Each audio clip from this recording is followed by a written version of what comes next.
That Lurgashall team of just after the war that Johnny first played for is still well represented. There's Jerry Court. He first played for Lurgashall in the late 30s and is still a regular spectator on the green. Well, the square was always cut, mown down, rolled. The square was quite good, but the outfield was, I'm talking about grass up the side. And hay, in fact, cut for hay in the summer. You were a good cricketer if you could hit it over in the field here. You know, it was no good trying to play along the ground because the ball just wouldn't roll. So you hit over the houses, over the pub, over in the field. And we had chaps that could do it in those days and all. Because that was the way to play village cricket, you know, it was no point in playing along the ground whatsoever. If you were out in the long field and you know, hit the ball, you would be looking. One eye on the wicket, one eye on the ball. You see them going for the next run, you're up with the ball and through in and that, you know, try for a run out. I mean, it was all in the game, both sides, you know, did it, it's the same.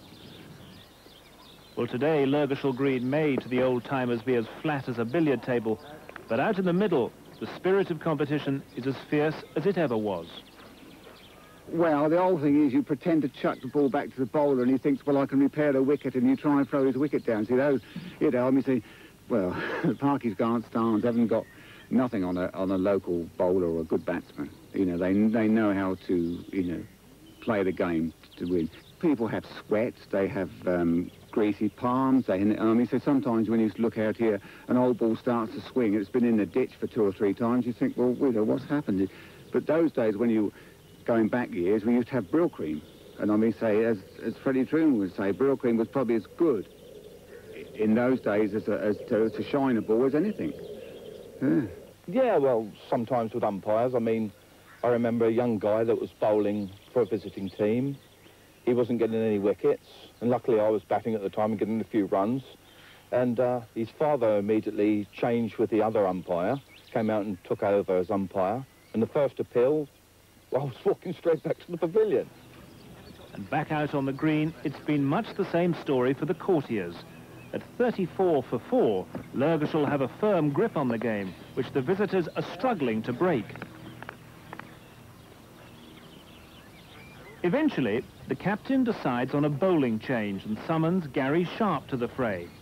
The son of a blacksmith, Gary these days is a spin bowler, but in his youth, as a tearaway fast bowler, he attracted the eye of the county.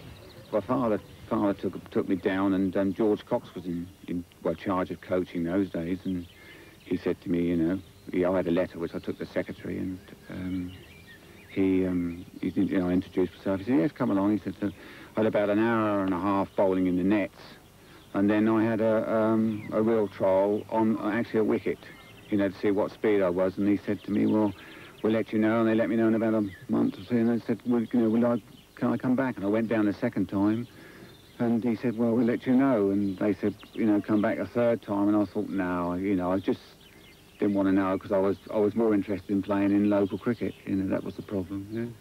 So they asked you back for a third trial, but Lurgashall won over... Oh, that's right, yes, yeah.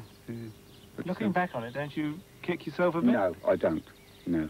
I've enjoyed my cricket, village cricket, and I think it's the pleasure that youngsters and older members, that people have played cricket, get when they hit a ball for 6, or somebody comes on and bowls somebody out, and, you know, a youngster gets some wickets, or, you know, take a good catch, and the whole afternoon is revolved around 22 players who are coming to enjoy themselves at a little village green, and there's no bad temperness, there's no shouting, there's none of this going up in arms, you know, when they get a wicket or anything like that, though, you know. I think that's what I enjoy, yeah. Are you telling me, Gary Sharp, that you, a great big fast bowler, didn't occasionally throw your arms in the air? Oh, yes, yes. Well, you know, but, yeah. Yes, I mean, they used to turn around to the umpire and appeal quite loudly, and, you know, some of them used to drop off to sleep, and then you'd wake him up, and then he would say, yes, I think that's out. Yeah. With just under 40 minutes to go to tea, the courtiers now stage something of a recovery. The tail wags, and they creep past 100. For the courtiers, the Lurgashall fixture is always popular. The attraction's twofold. One is playing against people of a sort of similar ilk, with a similar attitude to the game, which is basically here it's non-league, it's friendly. We play for the love of it, be it at an appalling standard or at a relatively good standard, but we just play to enjoy it. And also we try to, wherever possible, I try to pick grounds whereby the family can come down, so that our wives can bring the children, and we make a sort of day out of it and take a picnic if may be. And just to have generally a good day out, with cricket being the sort of basis of it, but with everybody enjoying it. And if there's a good pub on the boundary, as there is here, then all the more better. No one knows more about the delights of watching cricket on Lurgashall Green than Bill and Beryl Heath. They've watched from the garden of their house at Deep Mid-Wicket, off and on, for 60 years. Well, it's just so quiet and enjoyable. We used to know practically all team playing for Lurgashall. Now there are so many what we call strangers coming from Haslemere to play for Lurgashall. It's not quite the same. Two of the players that were playing today, I remember 30 years ago as small urchins playing in almost dark on the grass just out there. One of them was whatever the notable cricketer was at that time. Dexter? Oh, no, long before him. Long before that. Yes. But, no, one of the great Surrey batsmen, I can't remember him now. But there they were playing, but the children nowadays don't play as enthusiastically as they used to. It seems a common cry. The youngsters of today, when they do play, have an attitude which ill-fits the game on the £10 note. It seemed to me they play their cricket more serious now than what we used to, but we always used to play to win. And they play it too serious, is my opinion there. Because what's happened now, all this limited over games have come in, and they play on that basis, more or less. I think it's certainly become harder to get younger players. This is the problem, and that stems, I suppose, from cricket not being taught in schools. And we've had to go rather further afield to get some players and bring them in. A lot of them are very happy to come and play here. But it's certainly changed because, of course, so many of the older players, some who are playing today, were brought up in the village.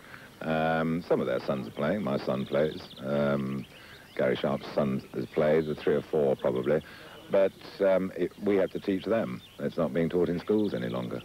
I think television has made a lot of difference to village cricket because, especially the younger ones, not the older ones so much, but the younger ones, they see different things on television, and you know, I watch most Sunday games, sometimes on Saturday as well, and you see them go out and they want to do television stretches and twist the bat around in the air, and this sort of thing, which we didn't watch television in those days, so you didn't. We had a side here last year that they used to have a fast bowler, and the man was at silly short leg, and he had a helmet on, and I was umpire, and I said, well, if you want to play like that, you better go and play somewhere else, because I think that's taking an unfair advantage of village cricket, you know. And I said to the captain, I said, well, you know, best thing you can do is put that helmet in the pavilion. What happened? I think he did. I think they said, the bloke said, yes, I think you're right, you know. Yeah. And so, with tea imminent, the courtiers indulge in a final over slog for runs. The captain deploys his field just one more time,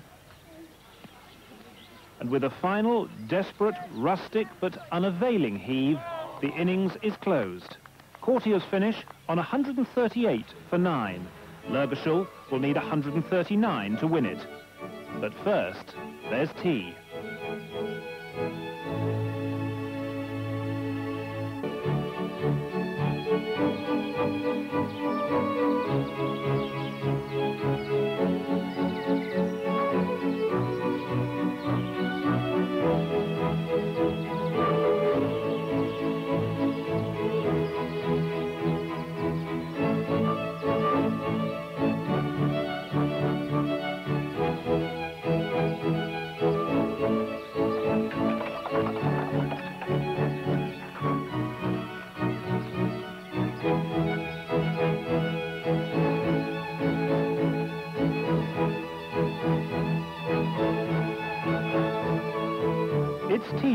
in West Sussex, and at the pavilion on the green in the village of Lurgashall, 22 hungry cricketers are tucking into Jackie Lawson's tea with relish.